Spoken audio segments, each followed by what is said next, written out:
Hey, this is Jeffrey with another edition of Stock Smart, the February 5th, 2021 edition. How you doing? Hope everyone is doing well on a Friday. We're going to cover some random news topics today of interest, just things to watch out for in the marketplace. There was a jobs report today. Unemployment rate is at 6.3%, and we're down 10 million jobs. That's a concern. It means we're stalled out in terms of the growth rate of employment. Generally, unemployment, we've had a very low rate, many in the 3% range. So at 6.3, there's definitely concern that we're heading into potentially a double dip recession. That's something everybody who's an investor needs to be concerned about. Long term, we probably will have some issues. Short term, we're going to get this stimulus package. And so the cheap money, the low interest rate loans, the free money from the government essentially to expand businesses and business loans, hopefully they'll get in the right hands, should curb some of this short term. But long term, maybe definitely a horizon. Look out on the horizon. It's a concern. And I would say when you look at it, what you'll want to track the 10-year bonds. As the 10-year bonds increase, you'll see investors start to shift their monies into the bond market when they get up there above 1% now. But if they start rising to the 2% range, 2 to 3% on 10-year bonds, you're going to start to see some risk in equities as people flee or move into bonds. So when bonds become investable, that'll be your indicator. Nationwide, this is a really interesting story. There's a chip shortage. And again, we've talked about the chips playing a role in everything we use. I have a pepper grinder. There's a chip in that. Your Amazon Alexa, if you have that, of course there's chips in that. My Vitamix has chips. There's chips in everything we use. And there's nationwide, we've heard two major auto manufacturers, Ford and GM, come out and both announced issues with chip shortages. But it's happening in many industries. Further, there was a great report on CNBC talking about how it's becoming a national security risk potentially because all of our military devices, jets, planes, military installations, AI that the military uses, they all need chips. But most of the chips that are made by Taiwan Semiconductor or Samsung in Korea. We're only making in the US about 10% of all the chips manufactured. Kind of a thought process going on where some of the larger tech companies like Amazon, Apple, Google, Facebook, who do have chip projects, that they should get together maybe and band together if that could ever happen with these people. But to kind of come together and start building maybe a gigantic factory here that will take years to put in production. The reason chips are always made somewhere else is they've been efficiently made because it's cheaper to make them in Taiwan, obviously, or in Korea than it is here. And they have become proficient at it. We're only making 10%. They're very good at it. They've done it for years. But there needs to be an emphasis. When you think about it, if you were going into a military world war, let's say there was some terrible thing that happened, the first strategic place to hit would probably be the chip manufacturing plants. Because that could decimate and really curb all the building of all this equipment that's going on. Very interesting thought. So hey, let's shift to another topic, SPACs. So SPACs in the news every single day, and as we talked about on a prior podcast, when you invest in a SPAC, when that SPAC goes public, they go IPO, you're going to buy it at $10 a share generally. That's going to be the par for SPACs. You don't know what company they're going to invest in.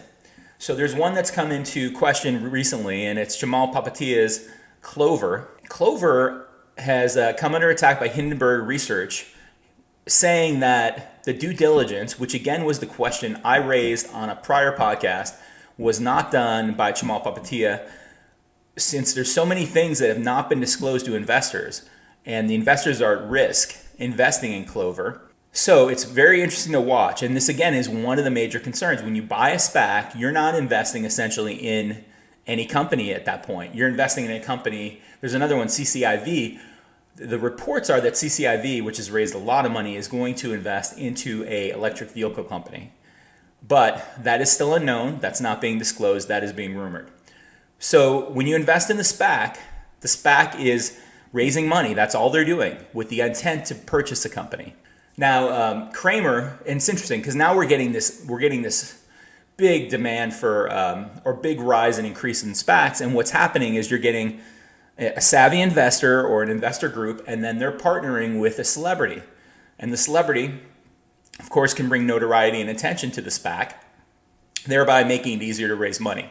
So celebrity comes in, Shaquille O'Neal, Alex Rodriguez, other famous and well-known people. They come in, they sit. Those are both two people who are getting involved in SPACs. They come in and they sit, and people are like, oh, I want to be invested in something Shaquille O'Neal is. He's a great basketball player. He probably knows a lot about X, Y, and Z.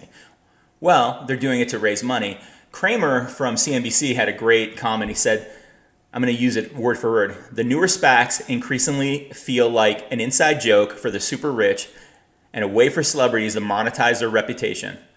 Believe me, you don't want to invest in someone else's inside joke. So please, please, please, the way to prevent getting hurt is do your homework. So the point is, it's what we talked about, or what I talked about on the show, is that you don't know what they're going to get invested in. So let's take a look at a stock I'm keeping an eye on right now, and it's Datadog, ticker symbol DDOG. Company is heading into earnings February 11th. Technicals are very strong. Revenue growth has been in the 70-80% range. They're looking, where the stock is now, looking to take out a 52-week high. Been some unusual call option activity, and I'll tell you why that's interesting, is because generally when you see unusual call activity, what happens is if a market maker is selling a lot of calls, what he's going to want to do is hedge his position. So you'll see like the Nigerian brothers on CNBC, and they'll say unusual option activity. Well, what that generally means is, yeah, someone may know something about a company. So when you get a long option, a long call option, someone might know something's going to come up, and they may get invested. Again, you'd call this insider information, if you will. But what happens is when the market maker gets too exposed, so the person who is going to create or write the calls, the market maker, when they get too exposed in a position, what they'll do is they'll figure out what the dynamic hedge would be. And that generally would be that they would buy the stock. So a lot of times what you'll see is when there's a heavy amount of call activity, the stock will increase because the market maker has to buy the stock to hedge his position long. That's just a strategy I wanted you to be aware of. But let's get back to Datadog. What does the company do? It's essentially a company that sells a SaaS platform, software as a service. And essentially, their platform, what Datadog does is they monitor companies that are in the cloud. They essentially, if you have a stack of servers, Datadog has an information, like a graphical user interface system, that essentially reports on how things are going. If the server is having trouble, if it's not performing well, if the drives are full, when the last backup was, all these different things that you need when you're running servers. And when you think about it, you're like, oh, it's one server. No, it's when people have thousands of servers, like companies like Amazon or Google. They have tens of thousands of servers they're running. And so they need to be able to monitor those in an efficient way. The way to really evaluate a software as a service company, when you talk about, okay, so there's a couple different companies in the tech space. A company like Facebook, that gets evaluated sort of on its daily active users, the DAU, the DAU. Companies that are in the software as a service, like that tech space, one of the best for evaluating them is NDR, or the net dollar retention. And what is net dollar retention? Well, essentially net dollar retention, it kind of shows how well a company is doing. It shows if they're pleasing their clients, if their clients are staying, and if they're adding more products. So net dollar retention, it's a number that's achieved by looking at a period of time, examining a client or sets of clients, and seeing how much value the client has over that period of time. So let's say you get client A, and let's think of it as $1. Now client A spends $1 with you, but within the next year, not only do they stay with you, but now they spend another 50 cents or another $1.50. Well, that's what net dollar retention is. It essentially shows when a client stays with you and then adds and grows with you. And so net dollar retention for software as a service company is an important thing. It shows that a client likes you, they're going to stay, and that they're growing with you and they're going to add more services. So net dollar retention for software as a service company is key indicator. Now, not every company releases this data, so you'll have to see if you can find it. It's hard to get sometimes. But there's I think there's 30 or 40 where you can get the data of major companies that are software as a service plays. Some of the highest ones, and you can see this directly related to their stock prices for SaaS, software as a service models, Snowflake. Their net dollar retention is about 158%. Twilio 155, Elastic 142, PagerDuty 139%. The net dollar retention for Datadog is in the 135, 145 range. So it is right in line with those other companies. Now I'll tell you, a big thing about software as a service, having been in this industry, it's entrenchment. These companies do well because when you sign on and you go with one of these companies, it's very difficult to move. People who are in companies like Salesforce, when they get their company set up and trained on that, they're not leaving Salesforce. I can tell you it's going to take a massive shift in a corporate change to really get out of there. Entrenchment is a big word in this industry. So we like Datadog. Maybe you want to buy it a little bit before earnings. Take a look at it, see at the charts, technicals, look for a breakout. I have another question, and thanks again. Send questions to Jeffrey@jeffreycamus.com. Again, I'm a financial advisor. I have two companies. I have Inherent Wealth Fund and I have Baseline Investments, where I represent my clients and advise them on financial positions and stocks and their futures. So I got a question from Jim. Investor. Jim asked me to explain the dynamic of writing covered calls. Okay, so covered calls are a very, very conservative way to make extra income. Essentially, a covered call is when you write a call or sell a call against a stock that you hold 100 shares. So a call is worth 100 shares. So if I have 100 shares of Oracle, I can write calls against it. And the only fear that I have is if that stock gets called away or if I have to sell it to cover the call position. So that's why it's covered, because you own it. So if it goes up, you'll get the stock will go up and you can sell it and cover your call position.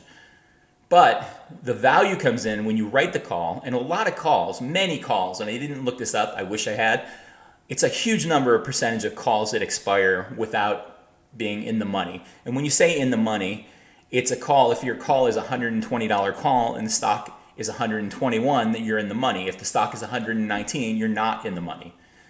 You're out of the money. So most calls fall out of the money. And so this is a very good strategy to write covered calls to get premium. So when you write the call, the buyer of the call pays you a premium. Now, if the call expires out of the money, you get to keep the premium, and that's the game. And so essentially you can write those as many as you want against the covered position you have. So if you have 500 shares of Oracle, you can write 5 covered calls. Now, you have to avoid certain stocks to do it. The pick here is to pick stocks that don't get attention. So you don't want to pick stocks that are on CNBC every day that make news all the time. You want to pick stocks that are boring. Stocks that usually work with this, Oracle, kind of stays along a certain trend line. Doesn't really, for 10 years, I don't think the stock moved. It really only moved in the last year because it had the backing of Trump with that TikTok deal, which, I don't know, to me it looks like it's dead because I haven't heard anything about that. But Oracle is one that stays in a very flat channel. It doesn't move, it moves hardly at all. So Oracle would be a stock you could write cover calls against. And the premium is not going to be huge on Oracle, but it's free money. IBM, another company, stays in a channel for the most part. Good companies to write cover calls. Stay away from companies that make major news or have notable risk coming up or events. High profile earnings announcements, those kind of things. That is when you can get into trouble with cover calls. So anyway, I hope that answered your question. Everybody have a great weekend. Thanks again. This is Jeffrey Camus with StockSmart. We'll see you next time.